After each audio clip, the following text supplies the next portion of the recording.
Assalamualaikum warahmatullahi wabarakatuh. Innal hamdalillah nahmaduhu wa nasta'inuhu wa nastaghfiruh wa na'udzu billahi min syururi anfusina wa min sayyiati a'malina. May yahdihillahu fala mudhillalah wa may yudlil fala hadiyalah. Asyhadu an la ilaha illallah wa asyhadu anna Muhammadan abduhu wa rasuluh la nabiyya ba'da.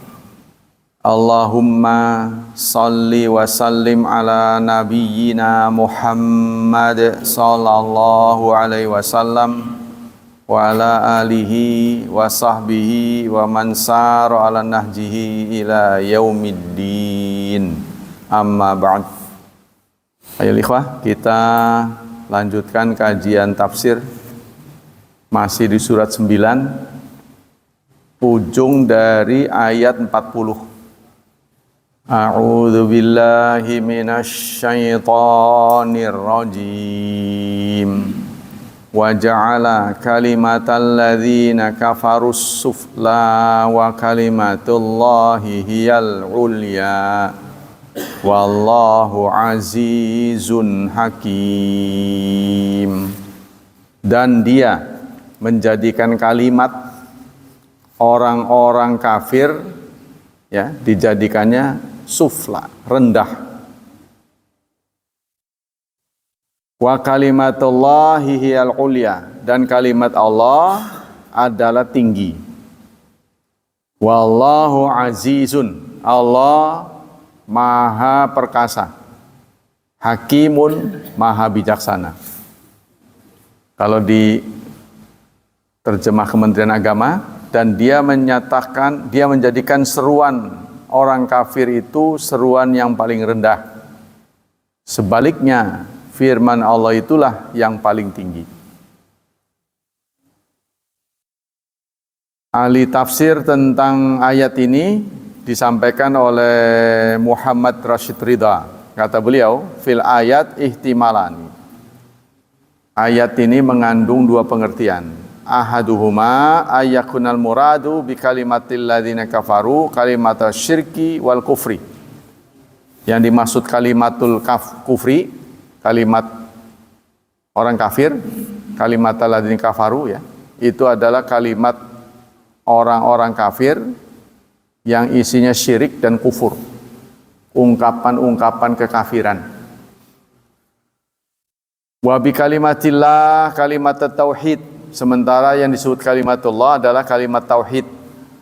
Wa huwa marwiyun an Ibni Abbas. Nah, ini diriwayatkan dari Ibnu Abbas. Ya, kalimat orang kafir itu artinya syirik, hal-hal yang mengarah kepada syirik. Nah, kalimat Allah, kalimatullah adalah mengarah pada tauhid. Wa alaihi ahli tafsir al-ma'thur. Inilah yang menjadi pegangan ahli tafsir ma'thur. Ya, ahli tafsir ma'thur itu adalah tafsir terdiri dua, ma'thur dan ghair ma'thur, atau nakli dan akli. Ma'thur itu artinya membatasi penafsiran, ya, dari nabi, dari sahabat dan tabi'in. Kalau tafsir ghair ma'thur, selain dari ketiga tadi ditambah dengan temuan-temuan kekinian, itu namanya tafsir ghairul ma'thur. Wa wajhu anna adawatal musyrikin lin nabi innama kanat li aji da'wat ila tauhidil khalis min jami' syawaibi syirki wal khurafat. Ini berdasarkan sejarah, karena permusuhan orang musyrik kepada Nabi, ya, itu terjadi setelah Nabi berdakwah dengan kalimat tauhid. Jadi sebelumnya, ya, sebelum Nabi menyerukan Islam, itu tidak dimusuhi. Malah mereka menyebutnya al-amin, orang yang amanah. Jadi sebelum Nabi menyerukan ajaran Islam, itu tidak dimusuhi. Ya, menjadi orang kebanggaan, orang Quraisy, ya, karena Nabi itu adalah suku Quraisy yang tertinggi. Jadi dibanggakan. Tapi setelah beliau menyerukan Islam itulah ya, terjadi mulai permusuhan. Sampai ada agenda pembunuhan. Nah, maka oleh ahli tafsir, apa yang disampaikan oleh Rasulullah itu adalah kalimat tauhid. Yang menjadi musuh adalah syirik.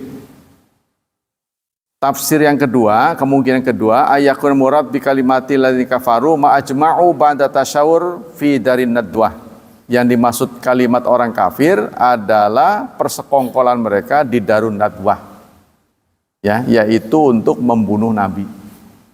Tuh, kalimat orang kafir begitu. Maka direndahkan oleh Allah, digagalkan maksudnya. Wal qada ala da'watihi wa huwa ma taqaddama fi suratil Anfal, yaitu yang ada dalam surat Anfal yang terdahulu, yaitu surat 8 ayat 30 ya. Allah menyatakan wa id yamkuru bikal ladzina kafaru, ketika orang-orang kafir berbuat makar, mereka bersekongkol untuk membunuh Nabi. Itu yang disebut dengan kalimatul ladzina kafaru, kalimat kafir. Dipatahkan oleh Allah, digagalkan. Wa yakunul murad bi kalimatillah ma qadat bihi iradatuh, maka yang disebut kalimatullah adalah apa yang menjadi keputusan Allah. Ajaran Islam maksudnya. Wa madat bihi sunnatuhu min nasri rusulih, dan sudah lalu sunnahnya yaitu menolong rasulnya. Wa bayyana fi mithli qawlihi, ini diterangkan Allah dalam surat Shafat ke-37 ya. Surat ke-37 ayat 171, 171 sampai 173.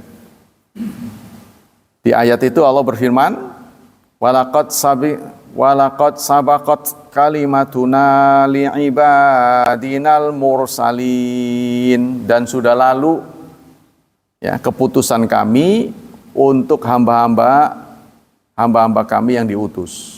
Ya, utusan-utusan Allah. Innahum lahumul mansurun.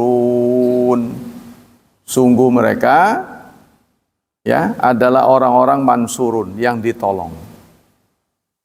Wa inna jundana, dan sungguh prajurit-prajurit kami lahumul ghalibun, adalah pemenang. Ini sudah keputusan Allah, kebenaran pasti menang. Begitu juga dalam surat Al-Mujadilah atau Mujadalah, surat keberapa? 58 ya. Ayat 21. Allah berfirman, kataballahu la'aghlibanna ana wa rusuli. Allah sudah memutuskan ya. Apa isi keputusannya? Aku akan mengalahkan mereka. Aku dan Rasul akan mengalahkan mereka. Jadi kebenaran itu pasti menang. Cuma waktunya ini ya disesuaikan dengan keputusan Allah yang tepat. Fahadhihi kalimatullah al-iradiyah al-qadariyah. Inilah kalimat Allah iradiyah qadariyah. Kemauan Allah ya. Artinya sudah menjadi takdir Allah, pada akhirnya yang menang itu Islam. Cuma kapannya itu loh. Ya, sehingga diingatkan di hari Selasa ya, ketika kita belajar tentang aksi terorisme ya. Para pelaku ini sadar kita tidak dapati baik dalam Quran dan Sunnah untuk mentargetkan kapan kemenangan. Nggak ditargetkan. Ya, jadi yang penting berusaha, terus berusaha. Sebab yang dikehendaki itu bukan kemenangan Islam hadir di dunia ini, tapi ganjaran. Bukan kemenangan tapi ganjaran. Kalau kemenangan mah, kalau memang kemenangan yang menjadi sasaran, tentu begitu ada kesempatan, contohnya musuh lagi lemah langsung diserang. Lagi sakit, mereka lagi tidak berdaya, langsung diserang. Tapi ternyata tidak, kalau nggak ada perintah ya Rasulullah tidak bergerak. Ya, itu membuktikan dalam sejarah, buku sejarah yang kita sudah baca, bahwa yang jadi keinginan kita melakukan ibadah ya adalah ganjaran, bukan sholat yang kita inginkan datang ke masjid ini, tapi menegakkan sholat. Paham belum? Kan kita diminta iqamatu sholat, aqimu, bukan melakukan, bukan laksanakan sholat, tapi tegakkan. Jadi tegakkan itu harus sesuai dengan aturan. Ya, kalau sudah azan, ya ada jeda, itu jangan langsung diomatin, gitu kan. Ada waktu, gitu. Biarkan orang, lah lama amat, ya itu memang aturan. Justru biar ganjarannya gede. Nunggu sholat itu sudah sholat. Nunggu sholat kan sudah sholat. Biar teman-teman kita berkesempatan meraih ganjaran. Itu. Nah, makanya mau kapan kalau begitu? Nah, maka disepakati. Tuh, ada timernya, itu kan? Nah, disepakati. Kalau kita biarkan, waduh, nanti bisa azan jam 12, sholat jam 1. Sebegitu nanti. Ya itu kesepakatan aja, mau begitu boleh. Kalau udah semua kaya raya, nggak ada tugas lagi, ya nunggu. Kan nunggu sholat sudah sholat. Wih, kayak kurang kerjaan, ya udah dipundurin, diajukan. Nah, maka kesepakatan antara orang yang pengen cepet dan yang pengen lambat. Kan kita kan sholat ini kan nggak bisa dibeda-bedakan berdasarkan usia kan. Yang usia 40 ke bawah depan. Yang 40 ke atas atau 50 ke atas baris ke imamnya beda lagi. Seperti di satu kampung kan, waktu sholat tarawih itu ada 2 imamnya. Mau cepat mau lambat, masuk grupnya. Wah, kalau merasa waduh, kalau melambat lah saya ikut yang cepat. Yang dicepet, kalau di sana yang lambat di depan, yang cepat di belakang. Ya, 23 rakaat itu 15 menit. Ya itu. Fatihahnya begitu. Saya juga belajar dari mereka. Pak Ilman juga harus belajar. Satu nafas. Gitu Fatihahnya. Bismillahirrahmanirrahim. Alhamdulillahirabbil alamin arrahmanirrahim maliki yaumiddin iyyaka na'budu wa iyyaka nasta'in ihdinas siratal mustaqim siratal ladzina an'amta 'alaihim ghairil maghdubi 'alaihim waladdallin. Satu nafas itu. Amin. Satu nafas. Amin. Baru ya Allahu akbar. Sami Allahu liman hamidah. Terus begitu. Ngaprok. 15 menit selesai. 23 rakaat. Nah, yang tua di depan. Ya, tapi kita kan jadi satu di sini. Jadi ya saling toleransi. Ya. Jadi itu ganjaran. Wa fassara ba'dhum kalimatahuna bima wu'ida min ihbati kaidihim wa raddi makrihim fi nuhurihim. Sebagian ahli tafsir mengatakan yang dimaksud kalimat di sini adalah penghancuran. Penghancuran orang-orang kafir. Pada akhirnya nanti akan terlaksana. Ya memang di ujung dunia ini pada akhirnya kekafiran akan hilang. Cuma kita terlibat apa enggak, itu kan? Nah itu aja. Kita mau ikut terlibat apa enggak? Jadi kalau kita melibatkan diri dalam memperjuangkan kebenaran, dapat ganjaran. Kalau enggak ya sudah. Kita kan sudah diberi nikmat oleh Allah. Sudah diberi nikmat. Kita terus beribadah. Tugas kita begitu aja. Wa maqulna wal aslu wal qaulu faslu wa hadza mabniun alaih. Nah, apa yang kami katakan itulah yang asal. Jadi kalimat tauhid. Jadi Allah menjadikan kalimat orang kafir rendah, kalimatullah tinggi. Jadi pada akhirnya kalimat tauhidnya akan menang. Cuma Allah tidak menentukan kapan-kapannya. Itu pendapat disampaikan oleh Muhammad Rashid Ridha. Kitabnya itu namanya Al-Mannar. Tafsirnya Al-Mannar. Ya, Al-Mannar itu dikarang oleh Muhammad Abduh. Kemudian dilanjutkan oleh Rashid Ridha. Nah, sebelum selesai Muhammad Abduh wafat. Terus dilanjutkan oleh Muhammad Rashid Ridha, belum selesai beliau juga wafat. Sehingga tafsir itu tidak selesai. Cuma 12 jilid. Begitu juga dilakukan oleh As-Sa'di. As-Sa'di, guru dari Syekh Utsaimin, ngarang tafsir cuma 1 buku. Selesai beliau. Selesai 30 juz. Muridnya Ibnu Utsaimin, Syekh Utsaimin, ngarang tafsir lompat-lompat. Belum selesai beliau wafat. Ya, contohnya surat Al-Fatihah ada, Al-Baqarah ada, Al Imran, An-Nisa sampai Maidah sampai surat ke-8 apa? Surat ke-9 wafat beliau. Tapi bukan berarti surat setelah 9 nggak ada surat yang lain ada, cuma nggak komplit. Itulah Syekh Utsaimin. Jadi karena terlalu sibuk ya. Yang kedua disampaikan oleh As-Sa'di, wa ja'ala kalimatal ladzina kafaru sufla ay saqitah. Artinya kalimat orang kafir pada akhirnya gugur. Bingung sendiri. Ya, orang Islam dengan orang Nasrani berdebat tentang kebenaran agamanya. Nanti lama-lama orang Nasrani itu bingung sendiri. Setelah disudutkan begini. Ya. Tuhan kok beranak? Anak Tuhan sama dengan Tuhan. Nanti bingung sendiri dia. Terus aja. Kok tega-teganya bapak membunuh anaknya? Berarti bapaknya pembunuh. Berarti bapaknya pembunuh dong. Tuh. Wong anaknya dibunuh apalagi yang lain. Waduh. Lama-lama dia bingung sendiri. Ya pada akhirnya. Tapi mereka tetap nggak ngaku.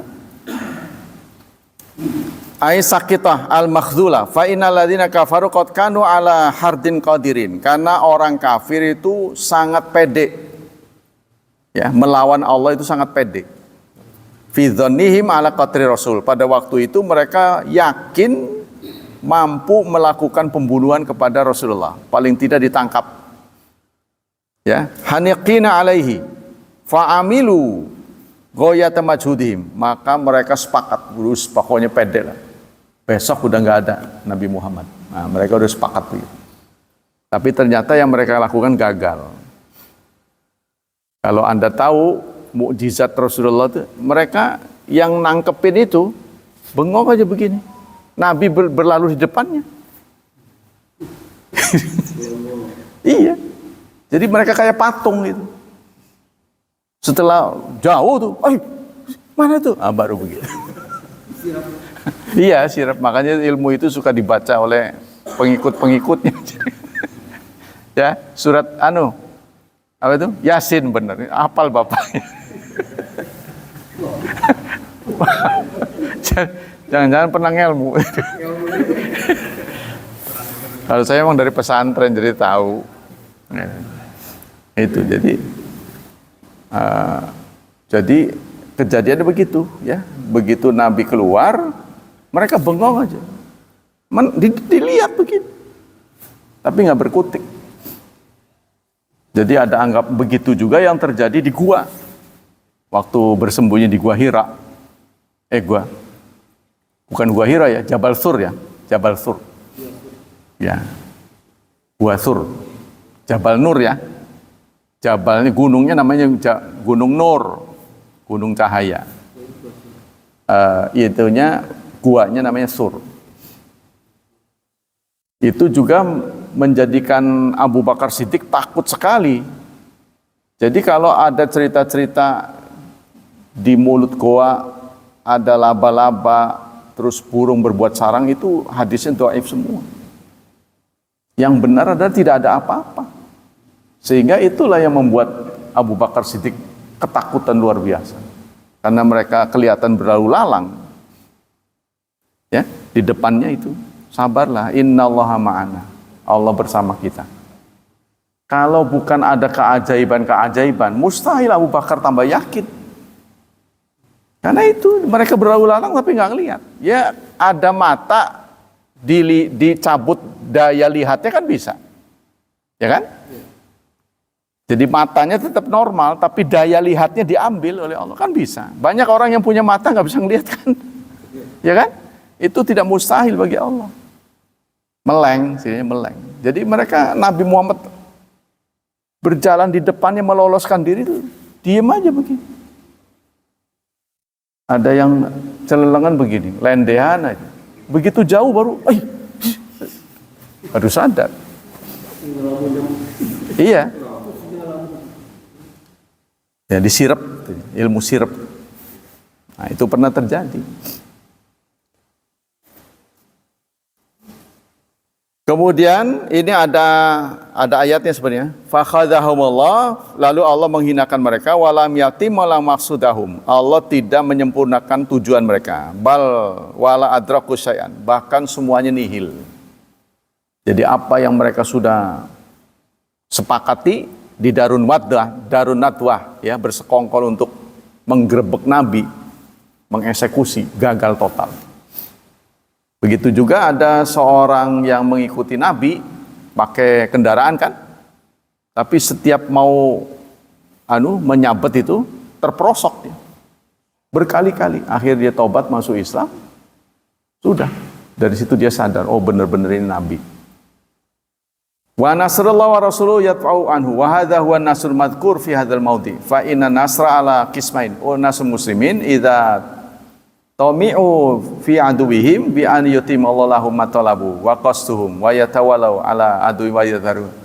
Karena pertolongan Allah itu ada dua. Pertama kepada orang mukmin. Ya.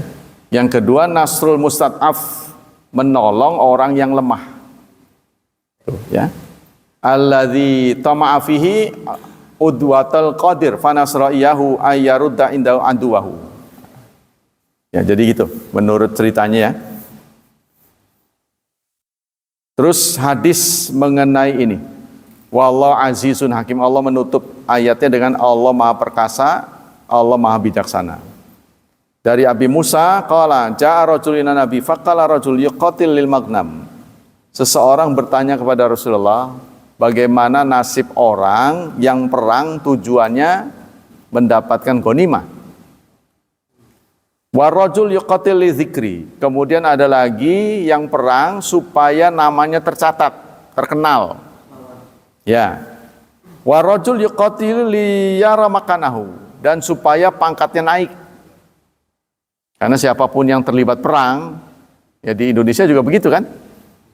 Dalam kesatuan mana menang pasti pulangnya naik pangkat. Jadi ada proyek-proyek contohnya ke timur-timur atau kemana, nanti pulangnya naik dia pangkatnya. Begitu juga polisi berhasil menangkap ini pengguna narkoba sekian ton gitu. Wah itu nanti dapat jasa, itu naik derajat. Nah, faman fi sabilillah, mana yang di jalan Allah dari ketiga ini? Ditanyakan oleh sahabat. Rasulullah menjawab, man qatala litakuna kalimatullah hiyal ulya fahuwa fi sabilillah. Barang siapa yang berperang supaya kalimatullah itu tinggi, dialah fisabilillah. Singkatnya begini saudara, kalau ada orang ibadah niatnya itu mengharumkan Islam, bahasa saya mengharumkan Islam, dialah fisabilillah. Anda sudah ngerti tapi Anda tetap datang ke pengajian ya supaya ngeramein, supaya syiar-syiar Allah ini tetap diperhatikan oleh masyarakat. Ya, sehingga orang jadi ramai, ini akan mengundang banyak orang datang. Itulah sabilillah, kalimatullahiyal ulya. Itu tujuannya mendapat titel fisabilillah. Ayat berikutnya,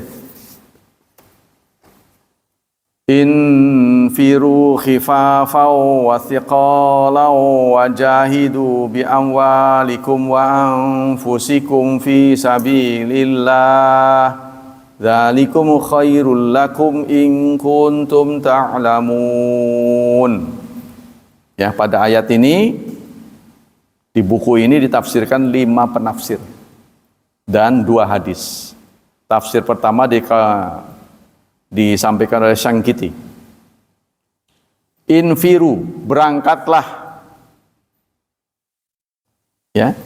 Khifafan, baik ringan, wathiqalan atau berat. Wajahidu, dan berjihadlah bi amwalikum wa anfusikum, dengan harta dan jiwamu di jalan Allah. Dzalikum khairul lakum in kuntum ta'lamun. Sikap seperti itu, sikap berangkat dan membela Allah baik dengan harta dan nyawa adalah yang terbaik untukmu. In kuntum ta'lamun, jika kamu berilmu, jika kamu mengerti. Menurut Imam Syangkiti, la yakhfa ma fi ayat minat tasydid fil khuruj ilal jihad. Ayat ini adalah isinya tasydid, penguatan, ya, perintah yang sangat kuat untuk berjihad. Ya. Ala kulli hal, apapun alasannya. Tuh, kata Imam Syangkiti, ayat ini menginspirasi kita supaya perang total, tidak ada ampun, apapun alasanmu. Walakinau ta'ala bayyana raf'a hadits tasydid biqouli. Nah, tapi nanti di ayat selanjutnya ada ayat yang meringankan, ya, yaitu ayat yang ke-91. Ini kan baru 41 ya, masih 50 ayat lagi. Nanti di sana ada begini, laisa 'ala du'afa, tidak berlaku untuk orang yang lemah.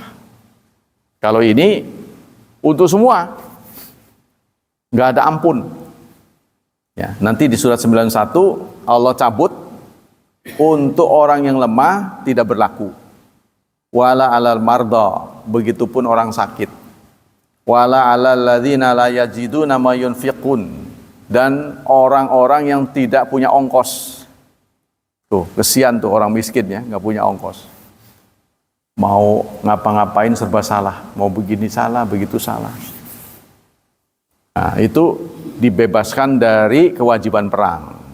Ya, contohnya antara lain ada orang yang dibebaskan gara-gara datang kepada Rasulullah tidak bawa senjata.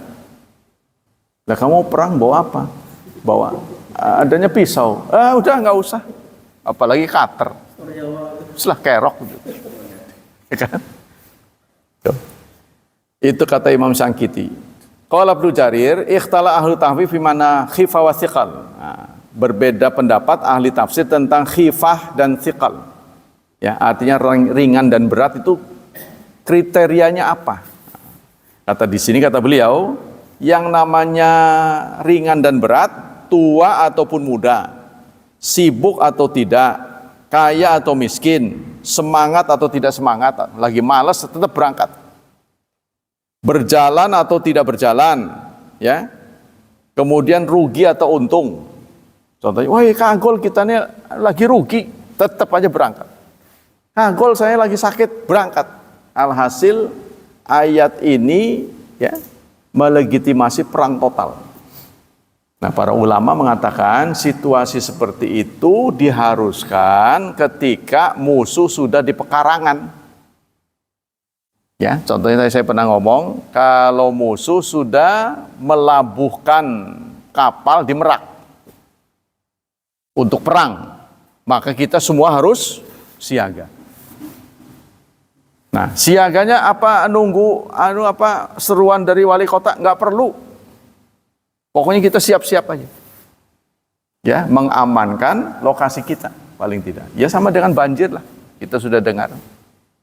Ya, titip ya. Ini suasananya lagi hujan deras. Setiap hujan Anda doa, Allahumma shayyiban nafi'an. Ya Allah, semoga hujan yang turun ini bermanfaat. Jangan membuat madarat. Sampai hari ini kita aman.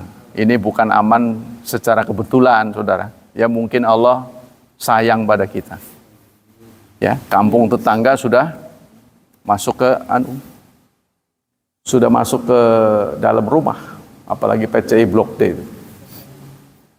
Nah, kita kan pasti tidak maulah ya. Ya mudah-mudahan Allah sayang pada kita. Makanya tolong sampah-sampah ya diperhatikan yang mengganggu saluran. Tolong dibersihin sebelum terjadi sesuatu yang tidak kita inginkan. Ini kepentingan bersama ya. Di mana-mana lagi begitu. Kita lanjutkan. Jadi begitulah ringan dan berat menurut Imam Ibnu Jarir. Tidak ada ampun. Pokoknya ini perang total.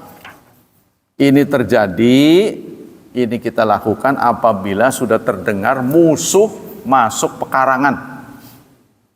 Ya. Musuh sudah masuk pekarangan. Kalau dulu mah londo ya kan. Kelihatan mukanya kan. Kelihatan kulitnya beda. Ini kalau sama-sama orang Asia nih bingung jadi. Ya kan? Makanya di zaman Rasulullah dibedakan dengan jenggot dan kumis. Kan kalau orang sepak bola kan kesebelasan. Kaosnya beda kan? Jadi oper bola jangan sampai ke musuh kan? Ke teman sendiri. Nanti salah oper ya bisa bisa gol bunuh diri ya, tendangan bunuh diri. Nah, kita juga begitu. Karena sulit terdeteksi teman-teman jadi nggak tahu ini apa sudah muslim apa enggak. Kalau salah bunuh, salah lagi itu. Kan dulu mah nggak ada listnya. Teman bukan. Nah, kalau di pasukan itu ada sandi. Ya, bukan tanda saya sandi omongan. Contohnya kita sepakati hari ini selamat jawabnya pagi. Selamat pagi. Nah, kalau selamat diam bunuh langsung. Nanti besok ganti lagi. Terus saja sandinya itu di kalangan prajurit begitu. Kalau dia nggak bisa jawab, oh bukan teman. Karena susah terdeteksi kan, orang bisa aja berubah seragam. Ya itulah seni perang ya. Itu kata Imam siapa tadi itu? Sangkiti sudah, yaitu Imam Ar-Razi sekarang. Wa'lam anal qailin bihadzal qaul alladzi qaranau yaquluna ahdzil ayat syarat mansukhat. Nah, kata Ar-Razi, ayat ini sudah dihapus. Nah, dihapus hukumnya. Ya, maksudnya sudah digantikan. Yaitu ayat yang di surat yang sama, tapi ayatnya 122. Surat 9, 122. Yaitu ada ayat begini. Wa ma kanal mu'minuna liyanfiru kafah. Tidak seyogyanya orang-orang mukmin berangkat semuanya. Jangan berangkat semua. Ada yang di rumah, ada yang standby, ada yang tunggu dapur. Itu kan nanti kan kalau perang, wayahnya makan gimana? Waduh, susah ini. Ada yang masak, ada yang merawat. Harus bagi-bagi job. Konon saya dengar nih ya, pemerintah Singapura itu mempetakan warga negaranya kalau suasana perang kamu tugasnya apa. Sudah ada dia. Semua warganya. Kalau perang meletus, kamu tugasnya apa? Dia sudah tahu, diberi job secara legal dari pemerintah. Maksudnya bela negara. Wajib bela negara. Jadi kalau perang meletus ada seruan dari pemerintah, nah, kamu harus berperan sesuai dengan yang sudah ditugaskan. Jadi sudah menempatkan ini di sini sekian, ini sekian.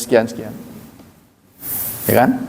Contohnya yang nggak bisa berenang jangan jadi angkatan laut, contohnya gitu. Ya kan?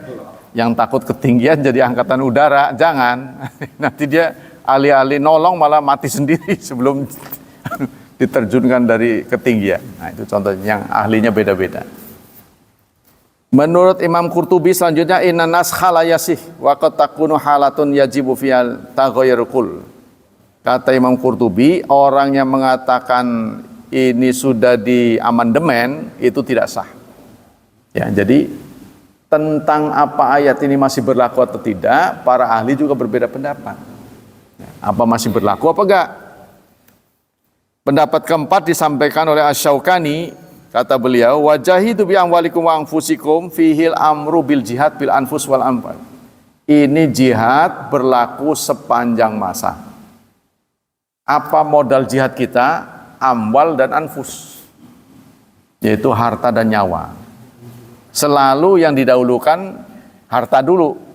Kalau masalah bisa diselesaikan dengan harta, jangan nambah nyawa. Karena nyawa cuma satu. Kalau harta bangkrut sekalipun nanti bisa timbul lagi. Bisa usaha lagi.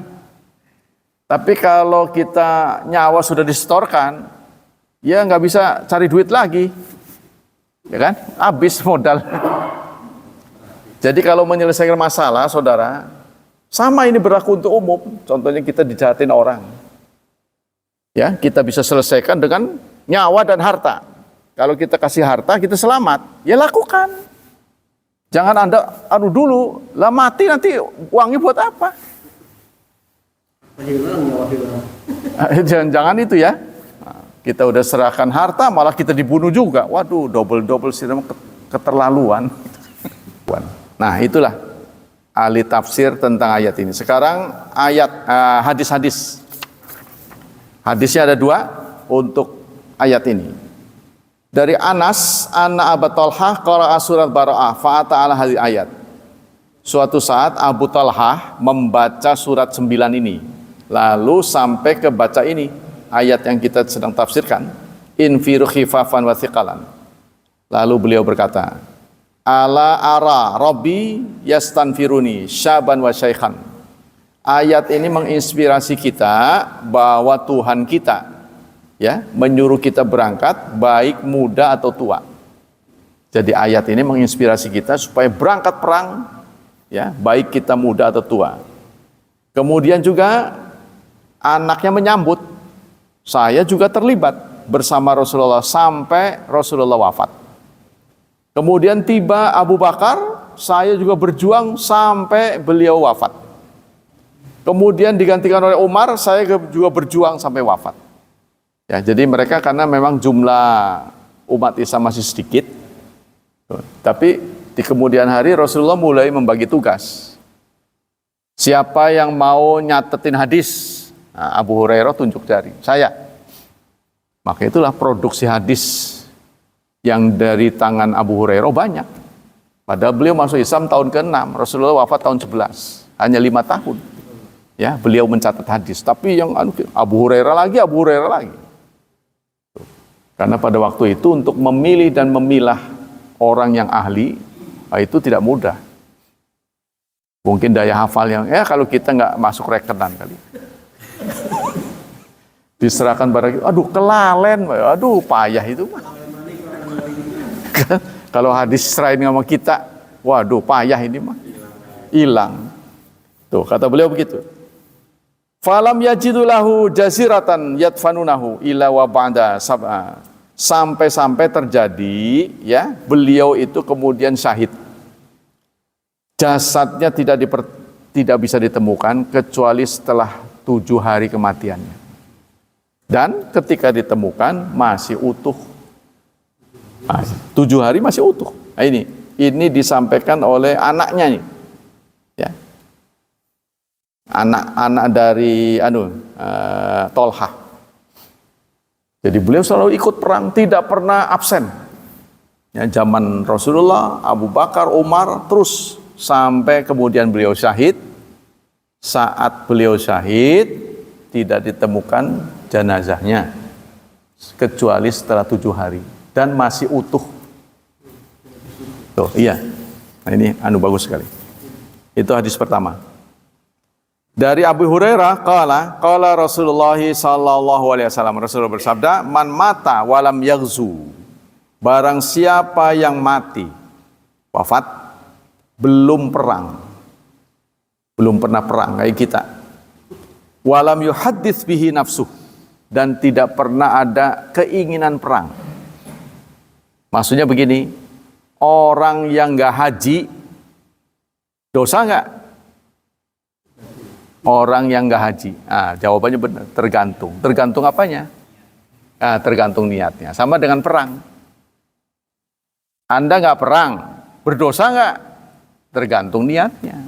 Tapi kalau orang nggak sama sekali nggak ada niat, kalaupun nanti terjadi perang total gitu ya, perintah presiden, wali kota sudah menurunkan keputusannya, harus angkat senjata. Kita kalau suasana itu tidak pernah terlintas dalam hati kita, maka dia akan mata ala syu'batin minan nifaq. Dia mati dalam keadaan munafik. Ya, ini dari Rasulullah. Jadi tidak terlintas dalam hati sekalipun kalau suasananya gawat, saya nggak mau ikut lah. Nggak terlintas mau ikut. Ya, maka dia mati dalam keadaan munafik. Kata Rasulullah begitu, mata ala syu'batin min nifaq. Dia mati ya di atas cabang dari kemunafikan. Ya. Mata kata Qadiyat menafsirkan ayat hadis ini makhsusun bi zamanin Nabi. Kata dia ini khusus di zaman Nabi. Karena ini disampaikan oleh Nabi buat sahabatnya. Wa hamlu ala nifaq hakiki faqat yahtami ana umum, tapi boleh jadi umum berlaku sepanjang masa. Jadi ulama berbeda pendapat tentang keberlakuan hadis ini. Apakah hanya untuk sahabat atau berlaku sepanjang masa? Ya sebaiknya kita anggap sepanjang masa sih. Takutnya kita ketempuan nanti kan. Lah katanya sudah mansukh. Kata siapa? Kan yang memberikan mansukh ini kan ijtihad. Nah, jadi kita harus berpendapat kalau suasana gawat, ya contohnya tadi itu musuh, ya terjadi perang, musuh sudah melabuhkan kapalnya di Merak, ya sudah mereka berbondong-bondong turun dari kapal sampai sudah terdengar di gerbang kota. Wah kita harus siap-siap, asah golok. Nah itu, kalau suasana itu pernah terlintas dalam hati kita, insya Allah kita bebas dari kemunafikan. Harus bela Islam. Wallahu a'lam bishawab. Kita ganti materi.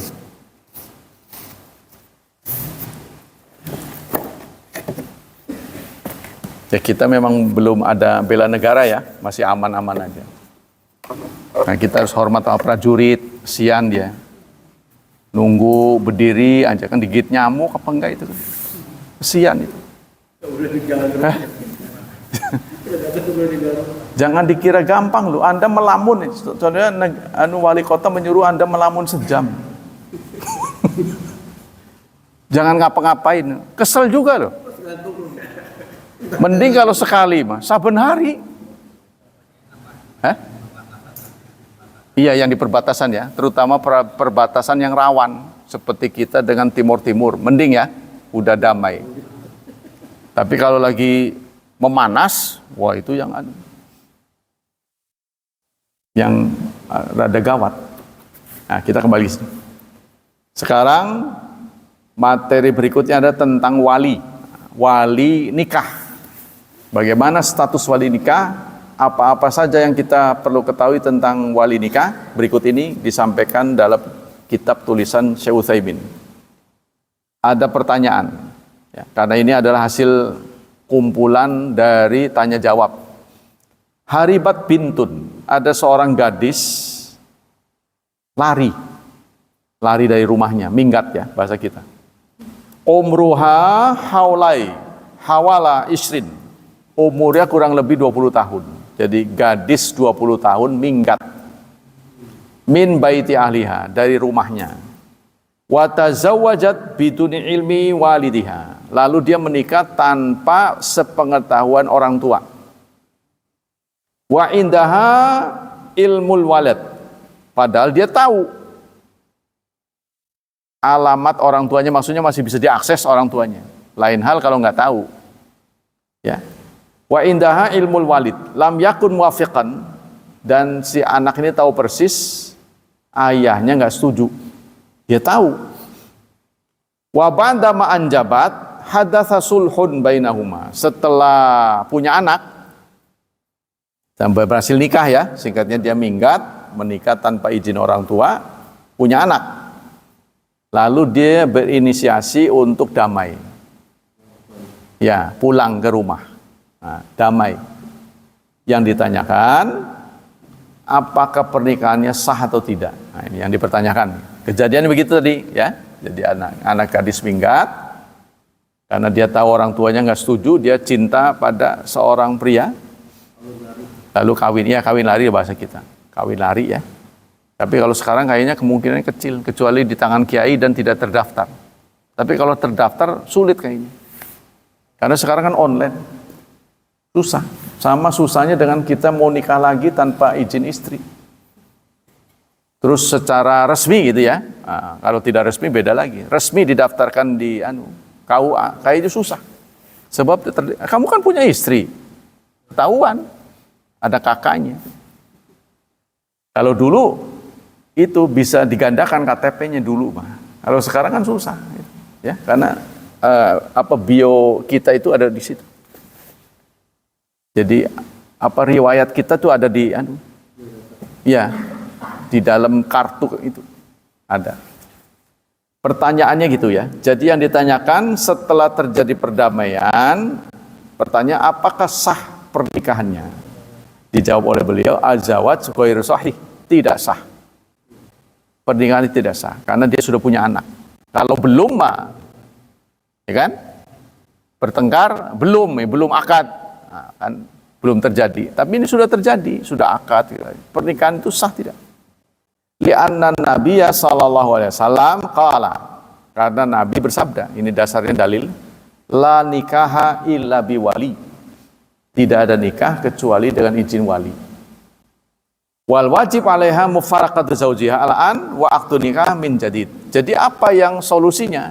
Dia harus bercerai ya, dan menikah baru.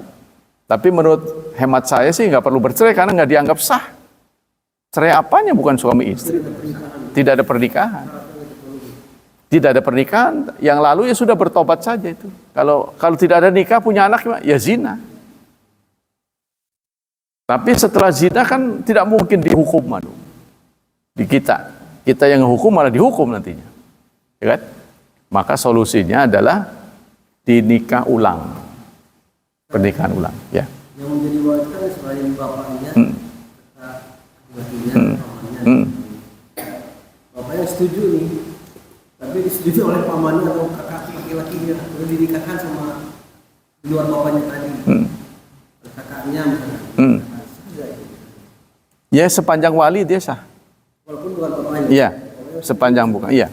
Nanti akan ada pertanyaan selanjutnya. Pertanyaan kedua tadi sudah jawab ya. Jadi solusinya gimana? Ya itu menikah, karena nikah yang dulu itu tidak dianggap sah. Jadi nggak perlu cerai.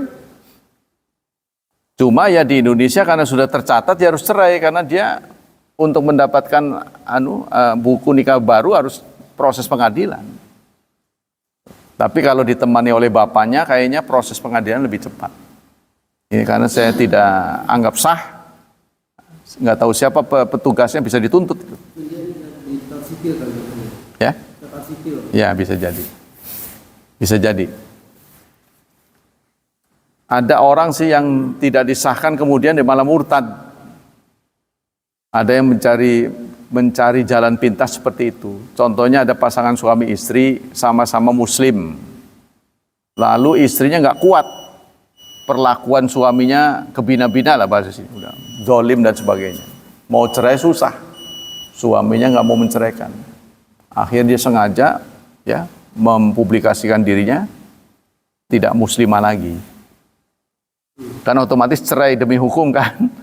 Cerai demi hukum. Nah, setelah dia dapat cerai dia masuk Islam lagi gitu. Ya nggak tahu lah urusan begitu. Itu urusan dengan Allah sebenarnya terlalu berisiko sih. Ya. Pertanyaan berikutnya adalah halil mar'a an tujawiz nafsaha min rajulin salih idza kana waliduha sayyul akhlaq wa la yuridu lal khair. Apakah seorang wanita boleh menikahkan dirinya sendiri kepada seseorang karena bapaknya tidak setuju? Ya, karena menurut dia pria pilihan itu benar. Terus penolakan dari bapaknya nggak benar. Penolakan bapaknya nggak benar. Apa solusinya ketika kita menemukan situasi seperti itu? Dijawab oleh beliau, laisalaha ayyuzawwija nafsaha. Tidak boleh seorang wanita menikahkan dirinya. Liqaulin Nabi sallallahu alaihi wasallam, berdasarkan dalil la nikaha illa biwali. Tidak ada nikah kecuali dengan wali. Wa ala waliha ayyuzawijaha idza kana khatib kuf'an fi dinihi wa khuluqi wa radiyathu. Seharusnya walinya menikahkannya kalau memang pasangan yang dia kehendaki sudah sesuai, akhlaknya bagus, ya, kemudian agamanya bagus, terus apalagi yang perlu dihalangi? Nah, seharusnya walinya tidak menolak. Fa inim tana'a, jika tetap menolak, intaqalat wilayah ila man yalihi minal auliya, maka kewaliannya beralih. Tuh, kalau kebetulan orang tuanya nggak setuju, padahal syarat-syarat pernikahan sudah dipenuhi, satu kufu, ya, orangnya baik, akhlaknya baik, jadi tidak ada alasan untuk untuk menolak, maka perwaliannya dialihkan kepada yang selanjutnya, yaitu kakaknya, pamannya, gitu. Tuh, begitu ya solusi dari beliau. Waqat radiyathu, sepanjang si perempuan itu setuju. Ya, jadi bapaknya nggak setuju, nah, dia tetap setuju. Nah, maka bapaknya disingkirin, perwaliannya dicoret, ganti yang lain. Tapi di Indonesia tidak mudah ya. In kana laha abna, kalau perempuan itu punya anak, dialihkan kepada anak walinya. Ya, jadi kalau janda ya, janda sudah punya anak dewasa, maka anaknya bisa menjadi wali. Tuh.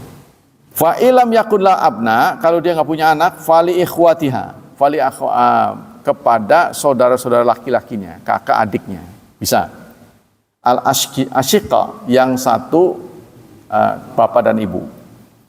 Au ikhwaniha li ab, atau sebapak. Fa ilam yakun la ikhwan, kalau tidak punya saudara, fali a'mamiha, maka kepada pamannya yang sekandung, ya, atau sebapak.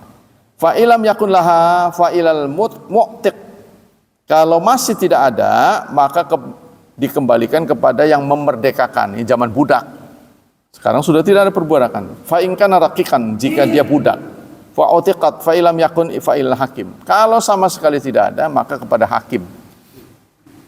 Semuanya tidak mungkin, maka lari pada hakim. Wa huwal qadhi, maka qadhi, ya, yang ditunjuk oleh pemerintah, naib, itu harus bijak. Alasan-alasannya kenapa dia harus berkunjung ke rumah orang tuanya, ditanya. Sudahlah kalau begitu Pak Naib, saya udah nggak mau nikahin dia. Terus gimana Pak? Kalau dia sudah menemukan jodoh yang tepat, tidak ada alasan kita untuk, udah sampean aja. Nah, itu. Berarti sudah, ya, sudah diserahkan. Nah, itu harus tanda tangan. Semuanya ada administrasinya tuh, ya, sekarang. Kalau Bapak setuju, tolong tanda tangan. Tuh, ya. Wa kadzalika in kanu maujudin wa abau ay yuzawwiju fa inna tantaqil al hakim. Begitu juga kalau wali-wali yang ada, yang seharusnya menjadi wali, ya, ada tapi tidak mau. Ya, karena sentimen, ya, alasan sentimen, suka atau tidak suka. Padahal jodohnya itu sudah memenuhi syarat, diperiksa. Nah, itu bisa diadukan ke pengadilan. Ya, nanti pengadilan memeriksa, ya, atau paling tidak kepada naib, naibnya nanti memeriksa, datang ke rumahnya. Apa alasan Bapak menolak? Nanti. Gitu. Sehingga mendapatkan surat resmi. Jadi naib juga tidak mau berisiko kalau di zaman sekarang ini, ya, karena mereka juga bisa diancam pecat, ya, kalau sampai sembarang menikahkan orang yang tidak berhak. Nah, mereka juga diancam oleh undang-undang. Jadi tepat sekali hukum perkawinan yang sudah diterapkan di Indonesia itu sesuai dengan syariat, sudah sesuai. Ya. Jadi menolak pernikahan antar agama itu di undang-undang sudah ada. Jadi kalau ada orang maksa, makanya orang yang beda agama itu selalu tidak mau di Indonesia. Karena hukum di Indonesia tidak memberi ruang buat mereka. Tidak mau. Naibnya juga berisiko, bisa dituntut. Pertanyaan lagi, hal yajuzul mar'a al-bikra an tuzawwija nafsaha? Bolehkah seorang gadis menikahkan dirinya? Ya. Dijawab oleh Syekh Utsaimin, la yajuzu lil mar'a bikri wala ghair bukri an tujawiz nafsa. Jangankan yang perawan, yang janda saja tidak boleh menikahkan dirinya. Jadi maksudnya begini, perempuan nikah itu harus melibatkan laki-laki untuk mengesahkannya. Pengesahan itu harus ada laki-laki. Laki-laki yang mengesahkan itu harus wali, bukan sembarang orang. Nah, kecuali kalau wali tidak ada, kalau ada bukan wali, dia adalah hakim, petugas ya, bukan sembarang orang, tetangga diseret. Saya nggak tahu tuh kalau ustadz itu. Ustadz, iya tidak punya legalitas negara. Kalau negara kan menunjuk ini kan ada legalitasnya. Kalau di sembarang ustadz suruh nikahin, saya nggak tahu tuh apa hukumnya. Banyak. Itu saya nggak tahu dari mana mereka hukum. Itu kan bukan ulil amri. Ya, walaupun dia guru ya, guru itu bukan ulil amri. Wal wali wa dzikru min asabatiha. Yang namanya wali itu adalah yang ada hubungan darah, terutama ketika waris lah. Ketika dia meninggal, siapa ahli warisnya? Itulah wali. Yang laki-laki ya. Wa ilam yujad, kalau wali semua tidak ada, fasultanu waliyu man waliyalah. Nah, ada hadisnya. Maka sultan adalah wali orang yang tidak punya wali. Nah, berarti pemerintah. Ya, karena kita sudah menyerahkan kekuasaan, memandatkan kepada pemerintah. Maka pemerintah itulah punya hak mandat. Ya, bukan orangnya. Kalau ada naib nih, biasa nikahin. Nah, suatu saat dia pensiun, ya nggak boleh pama itu, ya kan? Yang berhak ini adalah sultan, bukan orang itu. Ya contohnya di sini siapa tuh? Namanya sama dengan saya, Sarip juga kalau nggak salah.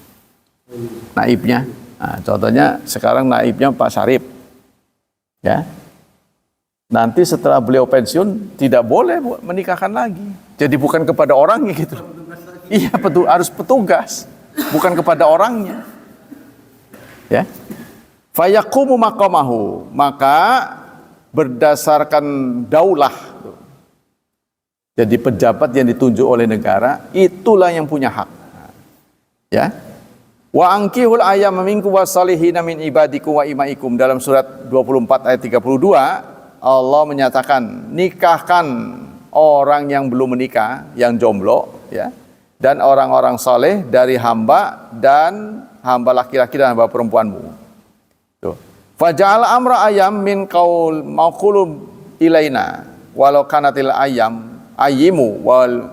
Jadi di ayat ini Allah menyatakan nikahkan yang sendiri ya. Tidak dikaitkan dengan apakah yang sendiri itu gadis atau janda ya, sama, harus melibatkan laki-laki.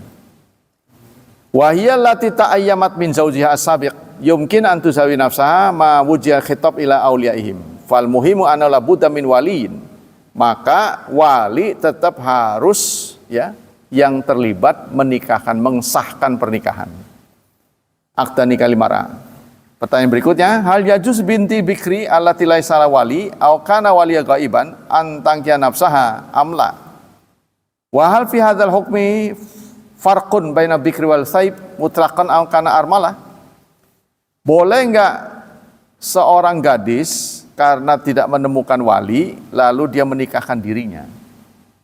Terus kalau kejadian yang sama dialami oleh janda sama walinya nggak ada, ya boleh nggak status jandanya itu diberi hak untuk menikahkan dirinya? Fa'ajaba rahimahullah yajuz mar'a an tankiya nafsaha. Seorang wanita tidak boleh menikahkan dirinya. Ya, contohnya sebatang kara. Boleh jadi si perempuan ini usianya sudah umur ya.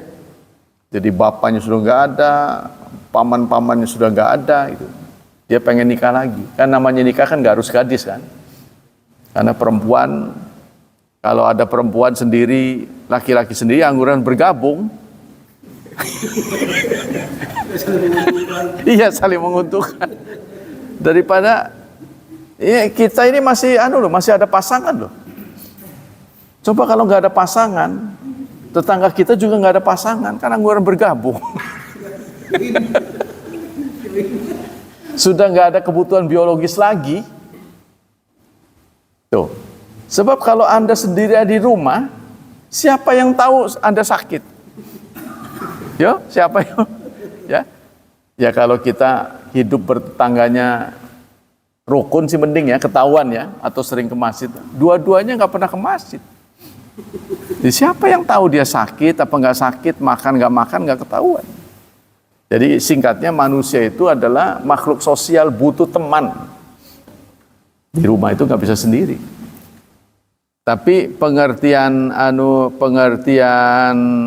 wali orang tua itu kan ada dua pendapat. Kalau menurut Imam Syafi'i, yang namanya bapak adalah ya yang memberi benih dalam pernikahan. Dalam pernikahan. Jadi dia ya menghamili ibunya setelah menikah. Itu bapak menurut Imam Syafi'i. Kalau dia menghamili ibunya sebelum nikah, bukan bapak menurut Imam Syafi'i. Tapi menurut Abu Hanifah, yang namanya bapak itu adalah biologis. Mau sebelum atau sesudah bapaknya. Jadi boleh dibagi. Boleh. Nah kalau kita menghadapi begitu, ya naudzubillah kita menghadapi, udah nggak usah ngomong-ngomong, udah kan kita pakai pendapat yang tadi. Nggak usah. Pak maaf Pak, ini bukan bapaknya, soalnya dulu diceritain malah kenaibnya. Pak maaf Pak, ini dia nggak bisa, bapaknya sih bapaknya, tapi waktu dia punya anak ini belum nikah Pak. Jadi naibnya jadi tahu. Nggak usah kita aib itu. Ya, ini memang antara suka dan tidak, saudara. Kalau kita ketemu perempuan hamil tanpa di luar nikah, sudah kita nikahkan saja. Nggak usah ngomong-ngomong. Maaf saudara-saudara, memang ini sudah hamil. Nggak usah cerita, ngapain cerita-cerita begitu. Nikahkan saja. Memang wanita hamil yang terbaik, wanita hamil di luar nikah, sebaiknya dinikahkan kepada orang yang memberi benih. Nggak usah ngomong-ngomong sudah. Kenapa begitu? Ya kalau Anda ngomong itu kan melanggar, membuka aib. Tidak boleh. Ya. Jadi mau diapain? Kalau sudah hamil itu mau diapain? Anda mau bunuh? Nggak bisa kan? Mau dipenjara? Nggak bisa. Anda biarkan nggak nikah, nanti si anak nggak ada ayahnya.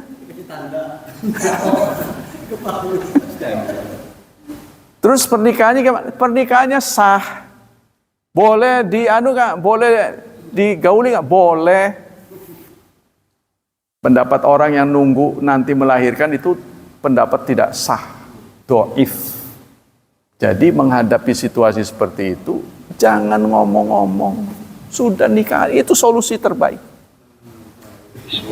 Terus kalau nggak begitu mau digimana? Coba menurut Anda gimana? Dihukum? Ya nggak bisa kan, didera nggak bisa. Paling bisa kita nasihatin suruh bertobat. Nanti pernikahan anak kedua kan sah. Ya sudahlah, Anda berumah tangga yang baik, bertobat pada Allah. Bagaimanapun Anda urusannya dengan Allah itu. Gitu. Nggak usah ngomong-ngomong. Kebanyakan kita tuh ngomong-ngomong yang malu anak kita sendiri. Tuh lihat tuh. Anak jadah tuh. Gitu jadinya. Seumur-umur tuh akan menjadi stempel. Anak itu tidak berdosa. Tugas dari naib itu hanya pencatat. Dia tidak terlibat dalam pengesahan validitas pernikahan, tidak. Yang penting ada 2 pengantin, 2 saksi, serta wali, sah. Dia hanya mencatat dalam urusan negara, administrasi negara. Itu aja. Isbat itu negara mengiyakan. Karena diperiksa yang terlibat. Dulu walinya siapa? Si A. Saksinya siapa? Dipanggil semuanya, disidang. Maka negara memutuskan pernikahan Anda sah. Untuk mendapatkan dokumen. Gitu. Jadi namanya isbat. Penetapan. Jadi mengukuhkan, negara mengukuhkan pernikahan Anda tanggal sekian, ya, yang bertindak sebagai wali si fulan, saksinya fulan dan fulan, pelakunya ini, apalagi ada rekamannya, ya kan? Saksi-saksi cukup banyak, kemungkinan untuk bohong kecil, maka negara memutuskan sah. Tuh, kepada Anda diberikan hak untuk mendapatkan surat nikah. Gitu. Tapi ya repot jadinya. Nah, lebih repot. Jadi lebih baik kalau belum punya biaya, sudah prosedur minimal dulu, nggak usah dirame-rame. Gitu tuh. Kalau kita tipe orang yang nggak punya. Contoh begini, orang nggak punya biaya begini. Punya anak, risih karena dia harus kuliah, nggak ada yang jaga. Kita jauh, ya calon sudah ada, ya udah kita nikahkan dulu, tapi nggak dirame-rame. Awas jaga ya, kalau bisa jangan hamil dulu. Ya kesepakatan nggak masalah, tetap halal. Dia yang jaga. Kalau kita nggak bisa datang ke sana gimana? Contohnya kuliahnya di Jogja, kita nggak bisa nengok. Waduh, daripada terjadi sesuatu yang kita tidak inginkan, nikahkan saja. Itu caranya. Baik, demikianlah hadirin hafizani hafizakumullah. Kajian pagi ini, semoga Allah melimpahkan pahala yang berlipat ganda. Sekali lagi saya mengimbau, di tengah-tengah saudara berdoa, selipkan doa agar hujan yang terus mengguyur kita, ya, tidak madarat, tapi maslahat. Insya Allah kita tetap dilindungi oleh Allah Subhanahu wa Ta'ala. Semoga Allah tetap menyelamatkan dan melindungi kita dari wabah dan fitnah, dari syubhat dan syahwat. Dan kita selalu berdoa, semoga nasib anak-anak kita masa depannya cerah, dimudahkan, diberkahi, serta ditakdirkan Allah menjadi hamba yang salih dan salihat. Subhanakallah wa bihamdika, asyhadu an la ilaha illa anta astaghfiruka wa atubu ilaik. Wassalamualaikum warahmatullahi wabarakatuh.